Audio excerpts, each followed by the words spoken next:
Es esmu Matīs Sakvinis. Par sevi nedaudz pastāstot, studēju līdz šim Rīgas Tradiņu universitātē uzturzinātni. Pusotru gadu interesējos par šo ideju, kur sauc efektīvais altruisms. Tā rezultātā dažādi apsvērumi. Plānoju tālāk savu karjeru saistīt ar datorzinātni, to var pajautāt vēlāk. Bet kopā ar vairākiem draugiem mēs radījām šo lietu efektīvais altruisms Latvija, līdzēsākām, kas ir reģionālā nodaļa visai efektīvā altruismu kustībai.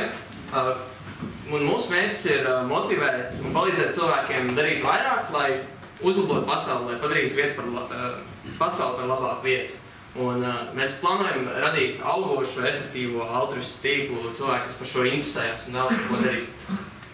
Un kas šodien paredzēts, ko es pastāstīšu īsumā, ir par to, kas tas vispār ir efektīvais altruisms, jeb EA, kāpēc tas ir svarīgs un kādi argumenti ir par labu tam, kāpēc mums vajadzētu šo ideju piemērot arī iespējams dzīvniekiem, un tad kā mēs varam šo izmantot, šo secinājumu dzīvē, lai darītu vairāk labu, un kā arī iespējami secinājumi. Un tad sākumā vienkārši definīcijas, kas tas vispār ir, ko mēs runājam. Viena definīcija ir efektīvais altruisms, ir augoša sociāla kustība, kas ir balstīta vēlmē darīt pasauli par pēc iespējas labāku vietu. 2. Izmantot pierādījumus, spriestspēju, kritisko domāšanu, lai atrastu labākos veidus, kā to panākt. Un 3. Patiešām arī mēģināt uzlabot pasauli. Un šī definīcija nāk no Center for Effective Altruism, kas ir tā kā jumta organizācija visai šobrīd efektīvā altruismu kustībai. Un, ja man vajadzētu tā kā dekonstruēt šo terminu, altruisms, ko vienkārši nozīmē, ir palīdzēšana citiem, lai uzlabotu viņu dzīvi, viņu labklājību. Savukārt, efektīvais nozīmē cik vien iespējams, lai mūsu tie resursi, kurus mēs veltam, lai palīdzētu, lai viņi radītu lielāko rezultātu. Ieguldītais pret rezultātu, lai tā attiecība būtu visaugstākā. Un tad, protams, rodas jautājumi, pirmkārt, altruismu ziņā, kāpēc lai vispār palīdzēt citiem? Jo kāds varētu noraidīt kādu impulsu vai pienākumu kādam palīdzēt? Un otrais, efektīvais. Ok, varbūt ir iemesli palīdzēt mazliet, bet kāpēc uz vairāk? Un tad, kā tad dzīvē pielietot šo ideju efektīvais altruisms, ir kā altruismu ziņā tu rūpīgi apsver to, kas ir tavs vērtības, kas tev rūp un ko tu uzskati par labu. Un efektīvais tu izmanto kritisko, racionālo domāšanu, zinātnisku pieeju un pierādījumus, lai saprastu, kādas stratēģijas palīdz darīt visvairāk labu vai veicināt labklājību visvairāk pasaulē. Un tieši tāpēc ir ļoti svarīgi būt intelektuāli atvērtiem un gataviem mainīt savus uzskatus un plānus, saskaroties ar jauniem datiem un jauniem argumentiem. Un tad arī pēc tam būt strateģiskiem, sistemātiskiem, lai tad radītu lielāko pozitīvo ietekmi. Un šādā ziņā arī ļoti svarīgi ir apiet dažādas domāšanas nepilnības, dažādas domāšanas kļūdas un tendenciositātes, kas cilvēkiem naturāli nāk. Viens piemērs ir, statistiski lielākā daļa cilvēku domā, ka viņi ir labāk kā vidējais autovadītājs, kaut gan tā reāli nevar notikt. Un, tad pastāstot, kas ir efektīvais altruisms. Varbūt pirmā doma, kas mums nāk prātā ar palīdzēšanu citiem, ir palīdzēt tiem, kam ir vissliktāk mūsu tuvākajā sabiedrībā. Varbūt tie ir cilvēki relatīvā nabadzībā, bet, protams, aktuālais jautājums, kas šeit nāk prātā, ir, vai šis palīdzētu visvairāk? Vai būtu kaut kādas citas jomas, kurā mēs ar saviem resursiem varētu panākt vairāk labu? Un, ja mēs ņemam tādu globālu perspektīvu, mēs uzzinām, ka 1 miljards cilvēku pasaulē joprojām dzīvo absolūtā nabadzībā un pārtiek no 1 eiro dienā. Arī pirktspējas pielāgot. Un skaitliski absolūtās nabadzības dēļ 20,000 bērnu dienā attīstības valstīs mirst dēļ tā, ka viņi nevar atļauties adekvātu uzturu un pārtiku, dzeramo ūdeni, veselības aprūpu un higēnu. Un tad rodas jautājums, Vai mums nevajadzētu prioritizēt tādu globālu skatpunktu no šī? Un kā arī mēs no ekonomikas zinām, ka mūsu resursiem, piemēram, naudai, ir krītoši pievienotā vērtība. Ja, piemēram, ja tu iedod 1 eiro cilvēkam, kas pārtiek no 1 eiro dienā, tu viņam dod daudz lielāku pienesumu labklājībai, nekā, ja tu, piemēram, iedod 1 eiro cilvēkam, kurš pārtiek no 100 eiro dienā. Un tas varētu būt, varbūt, iespējams iemesls, kāpēc mums vajadzētu prioritizēt globālo perspektīvu, jo mūsu eiro spēj panākt vairāk pret katru eiro pāri okeānam, piemēram. Un tad efektivitātes ziņā rodas šis jautājums, ja mēs gribam izmantot savus resursus, cik maksā 1 gads labas dzīves. Ja mēs vēlamies uzlabot ar saviem līdzekļiem cilvēku labklājību, tad cik mēs varam nopirkt 1 gadu labas dzīves. Kas kopumā sanāk, mūsu dzīves nav visu laiku ideāli perfekts, bet saliekot pa gabaliem, cik būtu tāds, ko sauc par kvalitātes koriģētu dzīves gadu epidemioloģijā, kā tādu vienotu mērvienību cilvēku labklājībai. Un domājot par to, mēs varam pēc tam noskaidrot, cik maksā izglābt cilvēku dzīvību, reāli cilvēku dzīvību. Praktiski, ko tas nozīmē, ir vienkārši pievienot statistiski apmēram 35 līdz 50 labas kvalitātes dzīves gadus, jo mēs nevaram novērst to, ka cilvēki dzīvo to, ka viņi nomirst. Mēs nevaram padarīt cilvēkus nemirstīgus. Un jā, tas izskatās tā, ka tev ir, teiksim, noteikti dzīves kvalitāte, un, kad tu pievieno labas dzīves gadus, tad mēs gribam nevis tikai, lai cilvēki dzīvo ilgāk, piemēram, slikta dzīves kvalitāte, bet lai ir laba dzīve un ilga dzīve. Un tad mēs varētu domāt, kas ir šajā gadījumā vērtīgāks, vai 5 gadi ļoti perfekts veselības dzīves, vai arī 10 gadi mazliet mazāks pie noteiktajiem trade-offs. Mēs varam varbūt nebūt vairs apmierināti, bet šo jautājumu, cik maksā izglābt cilvēku dzīvi, uzdeva šie 2 jaunie cilvēki, kas bija investīciju fondu menedžeri. Viņiem bija ļoti finansiāli kvantitīvu pieeja lietām. Viņi vēlējās noskaidrot, kā es ar saviem līdzekļiem varu dabūt lielāko atdevi, lai mazinātu globālo nabadzību. Un ko viņi izdarīja, ir viņi dibināja metāla labdarību, jeb organizāciju, kas izvērtē zinātniskiem datiem pieejamiem citu organizāciju, labdarības organizāciju efektivitāti, cik pret eiro var pievienot uzlabotas kvalitātes dzīves gadus.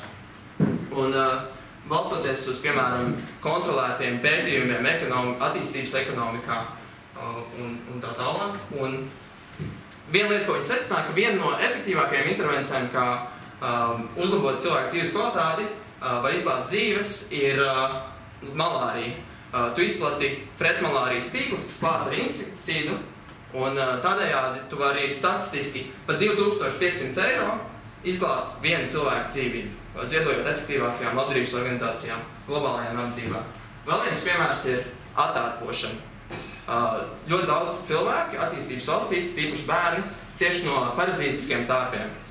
Un tādējādi viņi nespēja koncentrēties skolā, viņi nespēja iegūt labu izglītību, tālāk pelnīt un dzīvot labu dzīvi. Un izrādās, ka par 33 centiem var nopirkt zāles vienam bērnam, kas viņu attārpos uz gadu.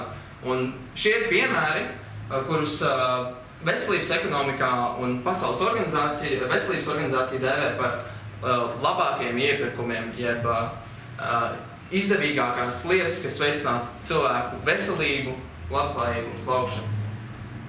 Un no globālas perspektīvas, tad pēc Gigwell datiem, lai izglābtu vienu dzīvi, izmaksā 2500 eiro. Bet, iespējams, jūs 2014. gadā pamanījāt, bija liela sociāla kampaņa, ALS Ice Bucket Challenge, kurā cilvēki filmēja video, kā viņi lēja savu ledus augstu ūdens galus, un tad arī aicināja citus to pašu darīt. Ar mērķi, lai cilvēks iedotu šīs slimības ALS, amiolaterālā skoliozes, kas ir motoro neironu slimība, kur cilvēku dēļ kļūst paralizēti, pētniecībai, lai izārstētu palīdzētu šiem cilvēkiem. Taču pēc arī datiem no veselības ekonomikas izrādās, ka, lai izglābtu no šīs retās grūti ārstējamās slimības, vienu cilvēku dzīvi, tas izmaksā apmēram 2,5 miljonu eiro. Un tad mūsu resursi ir ierobežoti, un mēs saskaramies ar grūtiem lēmumiem, tad kam tad mums palīdzēt ar saviem ierobežotiem resursiem, jo palīdzot vienam cilvēkam ir daudz citu cilvēku, kuriem iespējams netiks palīdzēt. Un tad mēs nonākam pie grūtiem lēmumiem, jo mums ir 2,5 miljonus eiro, vai klāt vienu cilvēku, vai klāt 100 cilvēkus. Tie ir grūti ētiski lēmumi, bet tad rodas jautājums, kāpēc palīdzēt vispār? Kāds varētu teikt, 2,5 miljonu, 2500, man vienalga. Es negrasos tērēt savu naudu, lai izglābtu kādam dzīvi. Un tad tālāk es došu dažādus argumentus, kāpēc palīdzēt vispār. Viens no viņiem ir, ko sauc par slīkstošā bērna argumentu. Iztēloties situāciju, ka jūs ejat pa parku, gar dīķi, un jūs pamatat, ka ūdens šļakstās. Jūs skatāties un jūs ieraugat, ka dīķī slīkst bērns. Un jūs skatāties apkārt, kas notiek, kur ir vecāki, kurš ir atbildīgs. Un neviena apkārt nav. Un tajā brīdī jūs saprotat, ka, ja jūs tagad neglābsiet to bērnu, viņš noslīgs. Tā bērna dzīvība atkarīga no tā, ko jūs darīsiet. Un, protams, lielākā daļa šādā situācijā glābt bērnu, bet sarežģījums ir tāds, ka jums mugurā ir jūsu darba drēbes, biznesa attiecībām domāts uzvalks dārgs, kurpes, rokas pulkstenis, iPhones, kas īsti kopā izmaksā 2500 eiro. Un, ja jūs mestos ūdenī, viņš ir sekls, jūs nenoslīgtu, bet jūs sabojāsiet visus savus monētas. Un tad, vai šādā gadījumā jūs būtu gatavi atteikties no šiem 2500 eiro aizvietojumās vērtslietās, lai izglābtu slīkstošu bērnu dzīvību? Kurš no jums būtu gatavs to darīt? Paceļot rokas. Jā, liela daļa. Un ko tas vienkārši nozīmē, ir, ka jūs vērtējat bērnu dzīvību un labklājību augstāk par 2500 eiro aizvietojumās lietās. Vai arī tas nozīmē to, ka es, kā psiholoģiski attiecikoja būtne, nevēlos ciest pēc tam no pārdzīvojumiem par to, ka es esmu pieļāvis savām acīm klāt esošu bērnu. Protams, tu jau apakā kāds mirst, vai kāds mirst šīs vienalga, mēs jau to neietam. Jā. Šīs arguments, principā, ir ar to arī atspērots to mūsu pašu ego un mūsu psihikā. Jā. Bet savukārt, atbildot šo, es izglābu bērnu, lai pats nejustos slikti. Vēl ir piedāvāt domu eksperimentu. Ok, tev blakus draugs, viņš saka, rekur ir tablete, tu viņu var apēst, un tad nejutīsies slikti. Par to, ka tas bērns noslīgs. Bet tu man daudz tagad iekontrolēs šiem vārdiem, lai nejustos slikti. Protams, mēs teiksim, ka mēs jūtamies atbildīgāk, ka mēs esam klāts idejas, ka tā. Jā. Arī, tad piebilst, ir interesanti pētījumi, tikuši veikti arī tieši morālajā psiholoģijā. Tāds profesors Joshua Greens no Harvardas universitātes, viņš izdarīja eksperimentu ar divām grupām. Vienā grupā viņš saka, iztēlojies, tev ir draugs, kurš ir ceļojumā, kurā notikusi dabas katastrofa apkārt. Un ir ļoti daudz cilvēku, kas ir cieši, mirst tā tālāk, un viņš tev sūta visu video, rāda, sūta ziņas, bildes, un šai grupai cilvēkiem jautā, vai viņiem ir pienākums ziedot, lai palīdzētu šiem cilvēkiem. Noteikts procents atbild, ka jā, ir.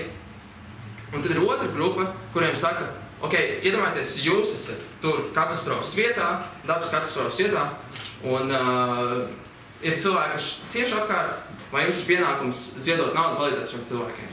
Un, kad salīdzina tās respondentu atbildes, tad, ko secina, ir, ka tie cilvēki, kas ir uz vietas, viņi teikt, ka ir lielāks pienākums palīdzēt, kas norāda vismaz kāda psihologi šajā gadījumā interpretē pētnieki, ka mums ir savā ziņā tāds kā attāluma aizspriedums, ja attāluma novirs, kā cilvēki, kas cieš tālāk no mums, mēs viņiem pievēršam mazāk uzmanības un varbūt norakstām viņiem zemāku vērtību, kas realitātē nav atšķirības, cik tālu tu atrodies no tā cilvēka, tu vari palīdzēt viņam ar naudas pārskaitījumu. Tas tā, novirzoties no tēmas. Idejas, kas ir tieši tas pats. Komisijas maksā vēlāk. Jā. Bet labs punkts man patīk.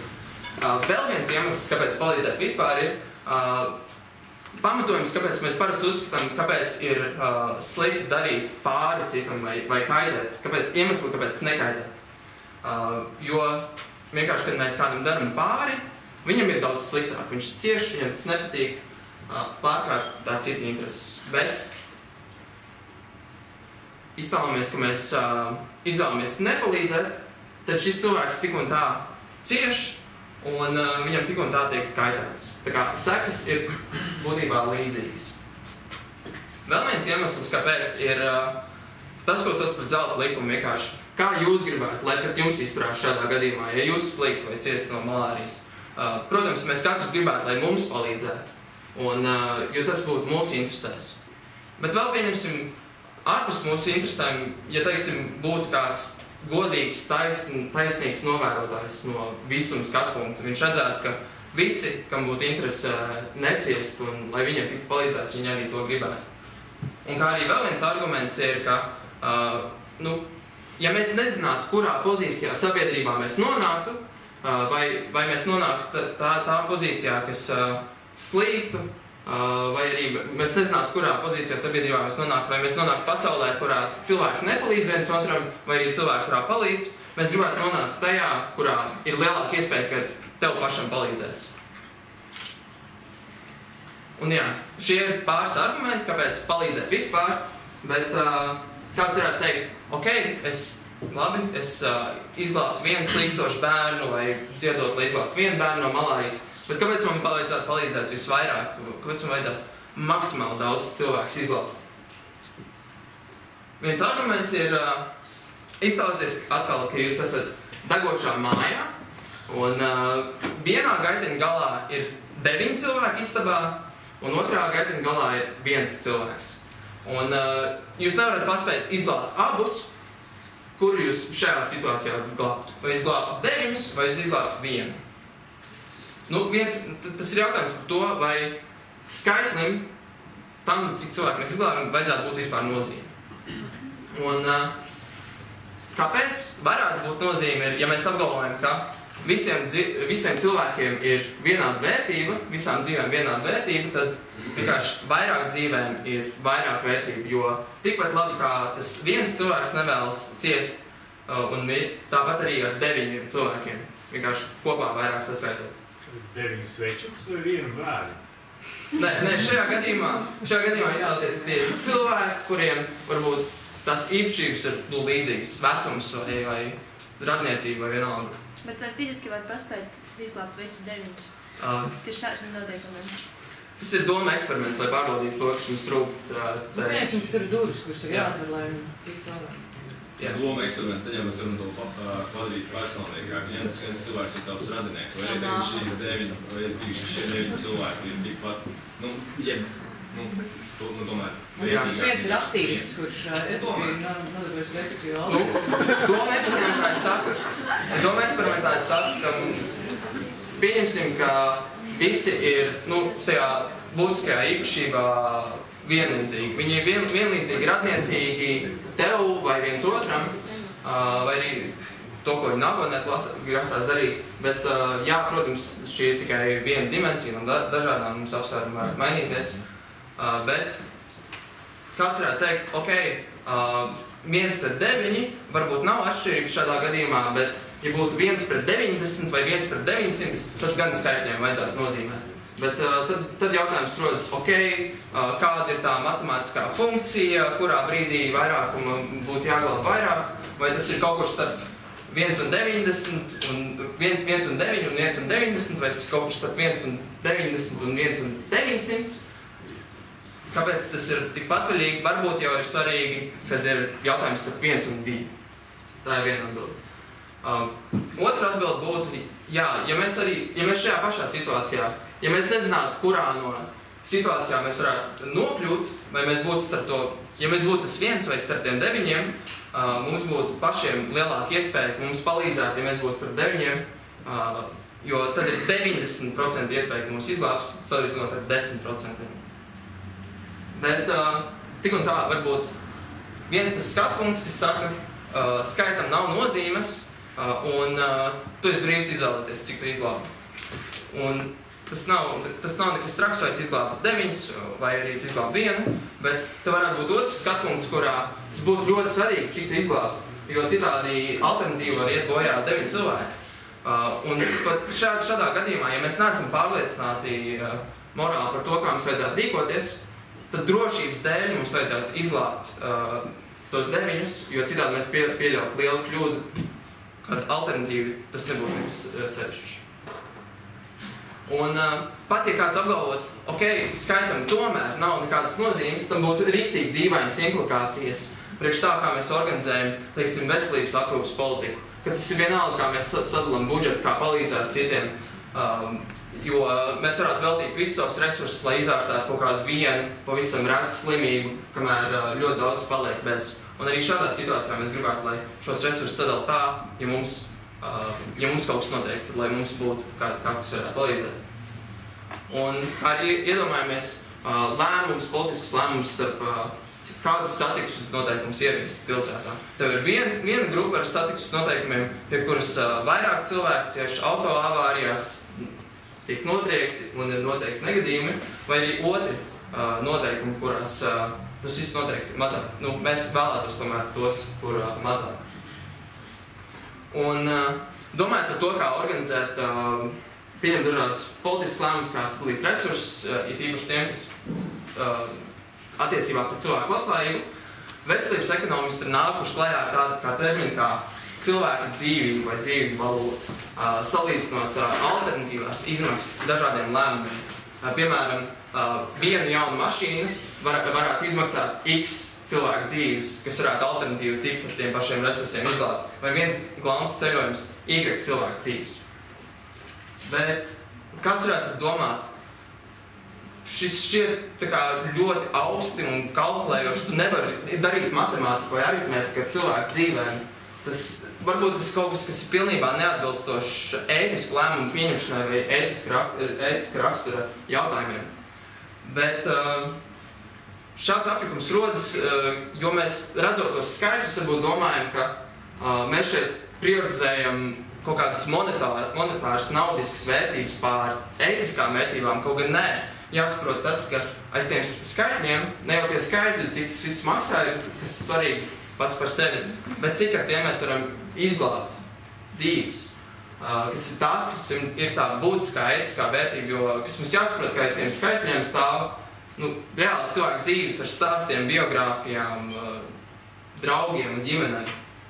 Un kopumā tas, kas motivē efektīvo altruistu rīcību, ir nevis tāda selektīva empātija, ka tu palīdzi pirmajai personai, kas tev pagadās pa ceļam, bet tu piemērot universālu empātiju un tādas dzīves reflektīvas emocijas, saprotot, ka visām dzīvēm ir vērtība un vajadzētu rūpēt visu justspējīgo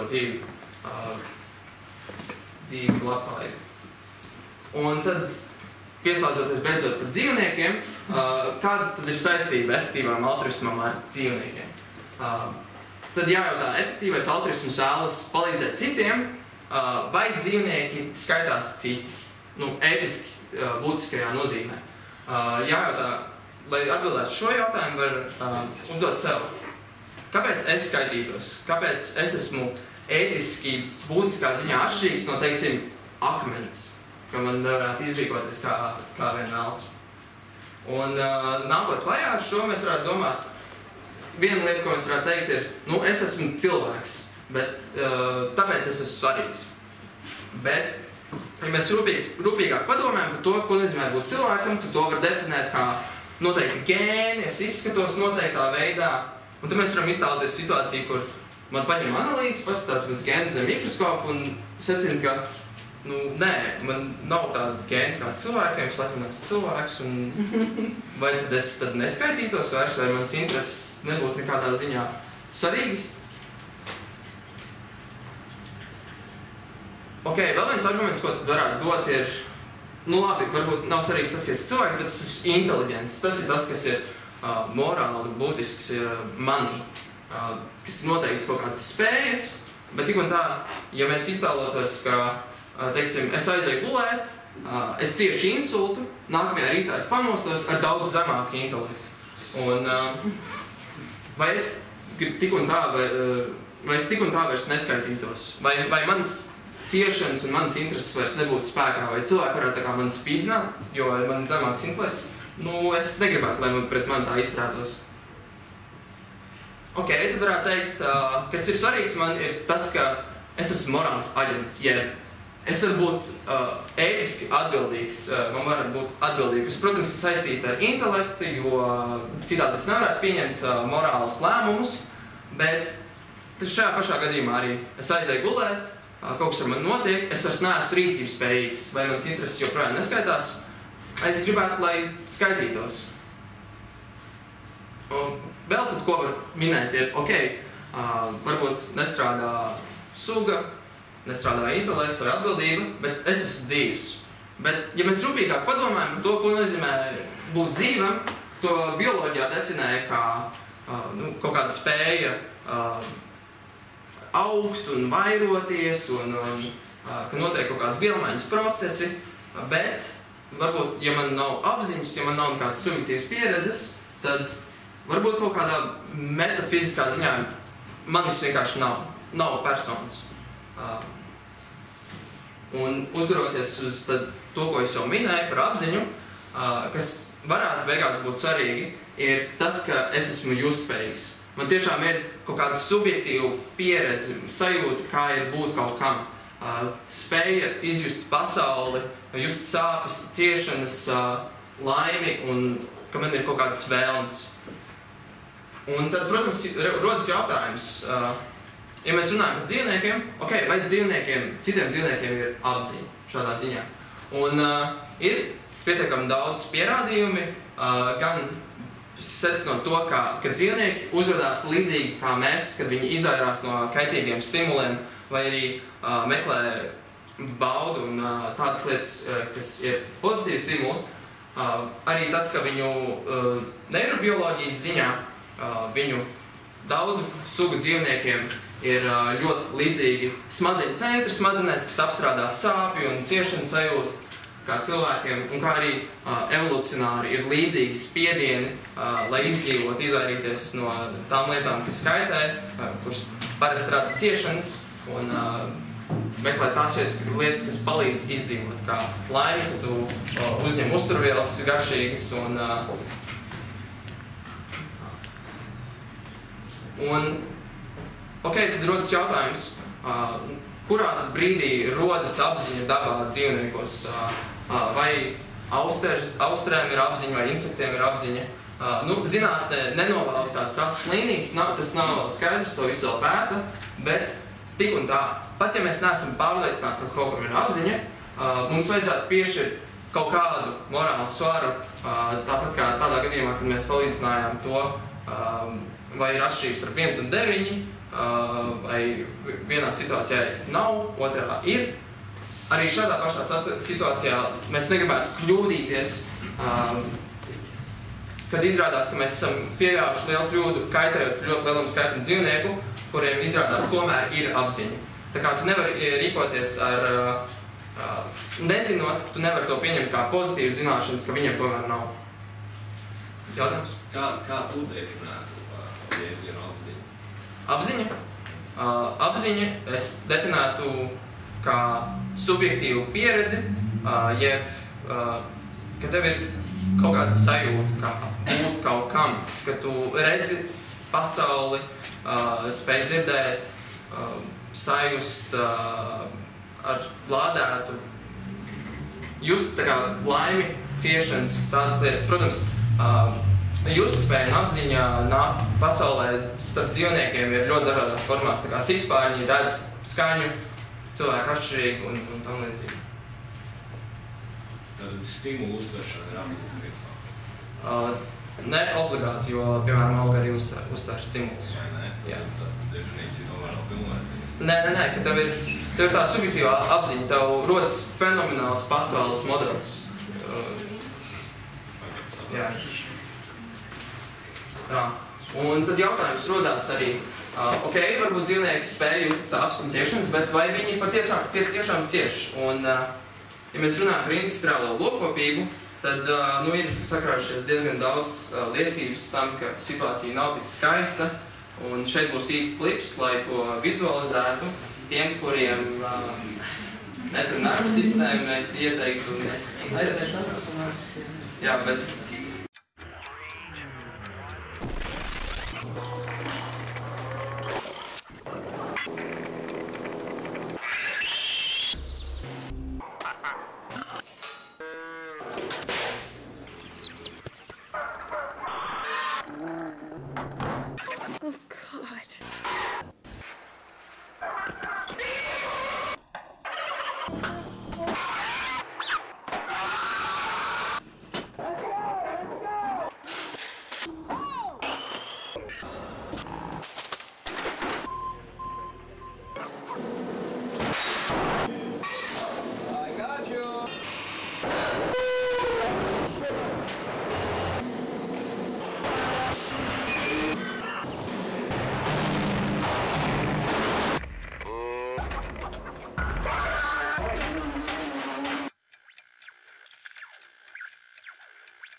Šis ļoti īsts klips par to, kam dzīvnieki iet cauri uzaugot un mirstot modernajā industriālā lopkopībā pārtikas iegūšanai. Bet turpinot, kāds ir bijis individuālais fokus, teiksim, ja ir bijusi interese palīdzēt dzīvniekiem, tad tipiski tā ir bijusi patvērsme dzīvniekiem. Bet kā piemēram labdarības analizatora Animal Charity Evaluators dati liecina, kas ir organizācija analoģiski GiveWell, ir, ka lielākā daļa, ka ir nesakritības ar to, kur lielākā daļa dzīvnieku tiek izmantoti un cieši, kas ir 60 miljardi dzīvnieku, kas gadā tiek nokauti pārtikai. Un starp to, kur individuāli ziedotāji veltu savus resursus, jeb 99,8% no visiem dzīvniekiem ir tieši fermās, kuriem tiek veltīts tikai 1% no visiem ziedojumiem, salīdzinot ar 0,2%, kas ir patvērsmes dzīvnieki, kur lielākā daļa naudas aiziet. Un ko dara Animal Charity Evaluators ir, viņi tāpat kā GiveWell izvērtē efektīvākās dzīvnieku labdarību organizācijas un to pret eiro, cik tie var izglābt vai pasargāt dzīvniekus no sliktiem likteņiem. Un ko viņi atklāja ir, ka pat 1000 eiro ziedojumu efektīvākajām dzīvnieku labdarību organizācijām var vai nu izglābt, pasargāt no dzīves un nāves rūpnīcas fermās 11,000 dzīvnieku, vai arī izglābt un uzturēt dzīvus 2,5 dzīvniekus patvērsmes fermās. Tā ir milzīga atšķirība. Pa 8 centiem būtībā var pasargāt vienu dzīvnieku no tāda likteņa, kādu jūs redzējāties 60 sekundēs. Kā tas būtu reāli? Kāds ir jāsaprot?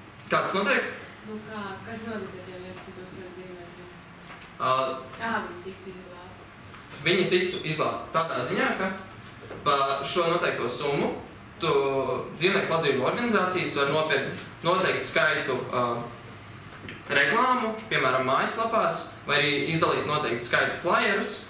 Pēc pētījumiem ir zināms, cik daļa no tiem, kas redz reklāmas vai redz flyerus, kļūst par vegāniem vai veģetāriešiem. Pēc tā var secināt, cik gadā tipiski vegāns vai veģetārietis vairs nepērkot dzīvnieku produktus pasargā no dzīves un nāves šos dzīvniekus, nepalielinot pieprasījumu pēc šiem produktiem. Un tad tipiski arī izskaidro katrs, kas kļūst par vegānu veģetārieti, cik viņš apmēram ilgi tāds ir. Un beigās statistiski var nonākt no tā, cik tu ieliec naudu, līdz cik dzīvnieki tiek pasargāti. Ja viņi vienkārši netiek audzēti un nogalināti priekš pārtikas. Un jā, tad, ja mēs paskatāmies uz skaitļiem, tad fermās tie ir 60 miljardi dzīvnieki, kas ir 5000 reižu vairāk nekā patvērsmēs, un par 1 eiro var izglābt, pasargāt 12 dzīvniekus. Un salīdzinot, ja patvērsmēm, tad tas ir lēmums, vai palīdzēt 4500 dzīvniekiem vai vienu. Pie šādiem skaitļiem izvēle varētu būt bez variantiem. Un tad liels uzsvars ir tipiski bijis uz patērētāju izvēlēm, lai samazinātu dzīvnieku ciešanas, bet efektīvais altruisms šeit savā ziņā varētu izteikt kritiku, vai patērēšana ir labākais veids, kā samazināt dzīvnieku ciešanas. Un jautājums, ko varētu cilvēkiem uzdot, ir, vai tu maksātu papildus 500 eiro, lai izvairītos no gaļas un tādējādi, teiksim, izglābt 500 dzīvniekus gadā. Un daudzi cilvēki, kas ir varbūt ētiski motivēti vegāni vai veģetārieši, viņi būtu gatavi iespējams veltīt šo naudu, lai, teiksim, pirktu dārgākas siera un salami un piena alternatīvas, vai arī vienkārši. Bet kas izrādās pēc datiem ir cilvēks, kas ir vegāns vai veģetārietis gadu, aptuveni izglābj pasargā no pieprasījuma nepalielinot 500 dzīvniekus gadā, bet ar šo pašu rezultātu var panākt, ziedojot pēc iepriekšējiem datiem, vien 40 eiro. Jeb vienu gadu būt veģetārietim, tu vari nopirkt par 40 eiro. Bet tas nenozīmē, ka vienu lietu tev nav jēgas darīt un otru ir. Tu vari apvienot abus, pirmkārt. Otrkārt, kāds tev nav, kad tu maini savus uzturu paradumus, tad tev nav griesti, kas ir uzlikti 500 dzīvnieku gadā. Tu nevari neēst dzīvniekus, izglābt 500 un tad kaut kā maģiski neēst vēl mazāk dzīvniekus. Bet savukārt tu vari ziedot tik, cik tev apmēram līdzekļi ir, un par 40 eiro gadā tu vari tā kā radīt vēl vienu vegānu vai veģetārietu, tādējādi varbūt dubultot vai vēl daudzkārt reizes palielināt savu pozitīvo ietekmi. Un ņemot vērā šos datus, tas varētu būt daudz efektīvāk mazināt dzīvnieku ciešanas, ziedojot, kaut gan liels uzsvars ir ticis likts uz individuālu patērētāju izvēlēm, kaut gan neziedošana šajās situācijās nešķiet ētiski problemātiski. Kaut gan realitātē tā varbūt neizglābi simtiem dzīvnieku, kas varbūt tiktu izglābti, ja veltītu vairāk tiem ziedojumus efektīvākajām labdarības organizācijām dzīvnieku jomā. Un tad mēs varam modificēt slīkstošā bērnu argumentu, lai teiktu, vai tu atteiktos, piemēram, no tikai 5 eiro, lai glābtu 5 slīkstošus sibērnus. Kaut gan realitātē par 5 eiro var izglābt 60. Un, jā, skatoties uz šo, tad kā mēs varētu izmantot šos secinājumus, lai izmantot šo efektīvo altruismu framework, lai palīdzētu vairāk dzīvniekiem, lai izglābtu vairāk dzīvnieku dzīves. Viens variants, ko efektīvie altruisti dara, kā viņi actually rīkojas, ir viņi ziedo efektīvākajām labdarības organizācijām, piemēram, tās, kuras rekomendē labdarību analizators Animal Charity Evaluators. Un ko viņi dara? Viņi bieži velta, piemēram, 2% no saviem gada vai mūža ienākumiem, vai 5% vai 10% no visiem saviem ienākumiem efektīvākajām labdarības organizācijām, lai tādējādi dzīves laikā pasargātu milzīgu skaitu dzīvnieku. Ir arī, kas dara vairāk.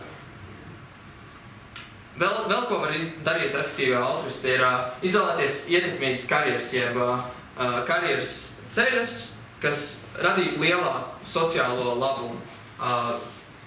Šī organizācija 80,000 hours, 80,000 stundas, viņas nosaukums reprezentē to skaitu ilgumu, cik tipiski cilvēks velta savai karjerai. Un tāpēc būtu svarīgi izmantot šīs stundas, pavirzīt tādā virzienā, kas radītu lielāku sociālo labumu. Populāra stratēģija ir cilvēki vēlas, teiksim, mazināt dzīvnieku ciešanas. Viņi dodas speciāli augstu pelnošās karjerās, piemēram, kvantitatīvās finanses Wall Streetā. Viņi pelna milzīgu naudu, un tad viņi var ziedot lielu daudzumu. Un tev nav jāpārtiek no visiem 100,000 gadā, piemēram, ko tu pelni, ja tev reāli pietiek dzīvei labā stāvoklī ar 2,000 eiro mēnesī. Un šeit arī ir, piemēram, viens piemērs, ko 80,000 Hours nodarbojās, ir viņi tieši sniedz materiālus un karjeras konsultācijas cilvēkiem, kas savu karjeru vēlas panākt vairāk labu. Un šis ir piemērs rakstam, kāpēc un kā izmantot savu karjeru, lai izskaustu rūpniecību, industriālo lokopību. Vēl ko var darīt, ir attīstīt vienkārši veģetāriešu vegānu kustību, ko ļoti labi palīdz darīt Animal Charity Evaluators ieteiktās labdarības organizācijas. Ja tu vari pirkt cilvēkus, kas tu ziedod naudu un rezultātā rodas cilvēki, vairāk vegānu veģetāriešus popularizē. Vēl viena organizācija, piemēram, Animal Ethics, kas cenšas mainīt sabiedrības uzskatus un arī uzskatus akadēmiskā vidē, lai mazāk diskriminētu dzīvniekus, kā tā būtnes, kam būtu intereses un kurš vērtētu savu dzīvi. Un vēl viens variants, ko var darīt, ir vienkārši attīstīt efektīvā altruismu kustību, ko es šobrīd daru. Radīt vēl efektīvos altruistus. Viens piemērs, ja tu pārliecini kādu citu kļūt par efektīvo altruistu, tu esi būtībā dubultojis savu pozitīvo ietekmi, ja neviens cits viņu nebūtu, piemēram, pārliecinājis. Un šīs divas organizācijas, viena, kas kopumā pasaulē, viena, kas vācu valodā runājošajā teritorijā popularizē efektīvo altruismu. Un šī bilde ir no pagājušajā gadu no Effective Altruism Global Oxfordas konferences, kurā es arī biju, tas kas bija 800 cilvēki 3 dažādās konferencēs, kas iedegās par to atrast veidus, kā maksimāli uzlabot pasauli pierādījumos balstītā veidā. Vēl, protams, ko var izdarīt, ir nodarboties ar pētniecību, meklēt veidus, kas varētu būt vēl efektīvāki, lai palīdzētu vēl vairāk dzīvniekiem, izvērtēt citu labdarības organizācijas vai citus veidus, kā palīdzēt dzīvniekiem ne tikai industriālā lokopībā. To nodarbojas arī veicot pētījumus, tas pats Animal Charity Evaluators, ir arī citas organizācijas.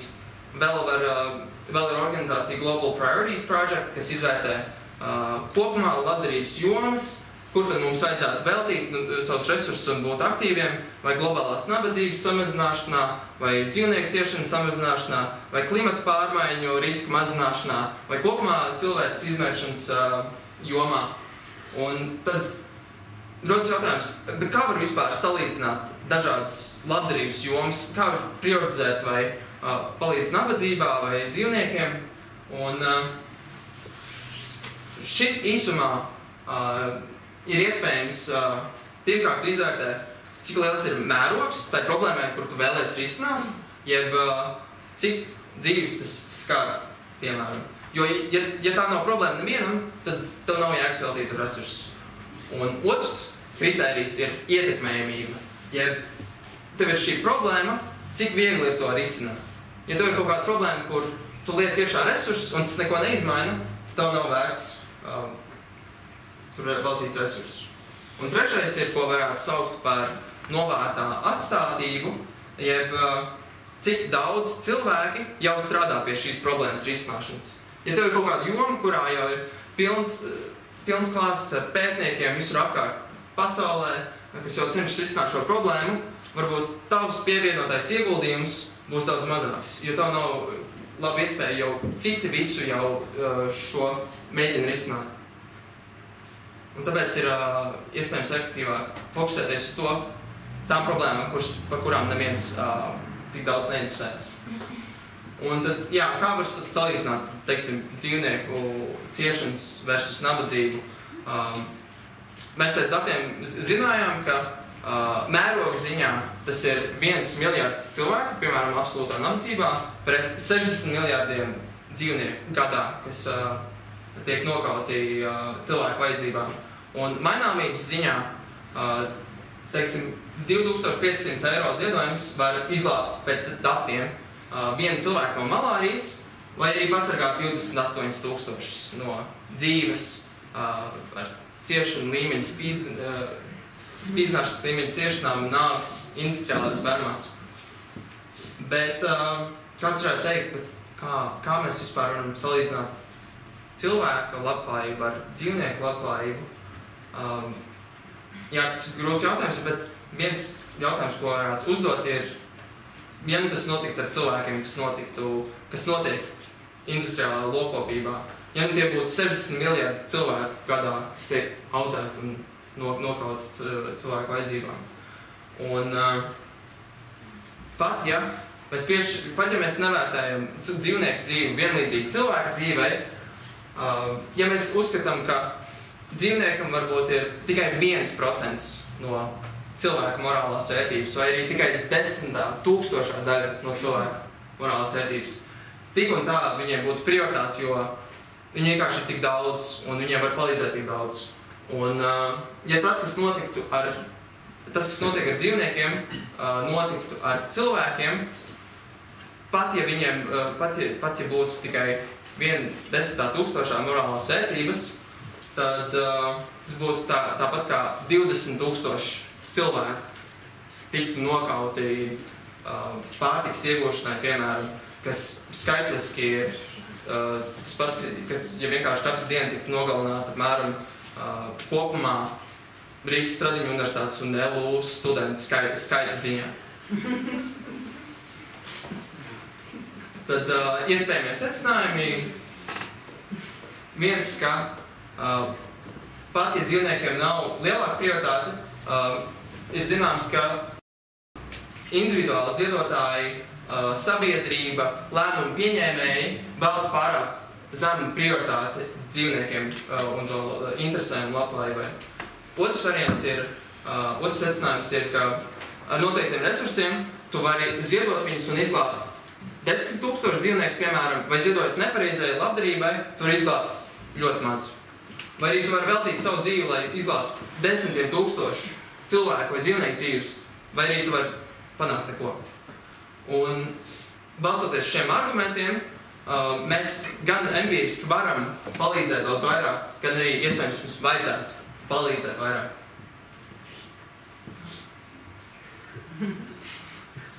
Lielas paldies jums par uzmanību.